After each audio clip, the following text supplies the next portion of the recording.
சூரியகேந்திர ராசிக்கு காரியம் கைவிடுதும் காரியம் வெற்றியாகணும் எலெக்ஷன் நடக்கணும் நடக்கணும் சூரியகேந்திரிகளை சூரியகேந்திரி படிக்கலாமா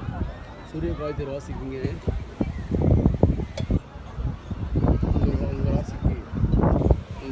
ராசிக்கு செல்வாக்கு அதிகம் உண்டு செல்வாக்கு எவ்வளோ செல்வாக்கு அதிகம் உண்டு யாருக்கு நல்லது உதவி செஞ்சார் ஹெல்ப் பண்ணணும்னு விசுவாசம் இருக்காது நீ யாருக்கு ஹெல்ப் பண்ணுவீங்க விசுவாசம் இருக்காது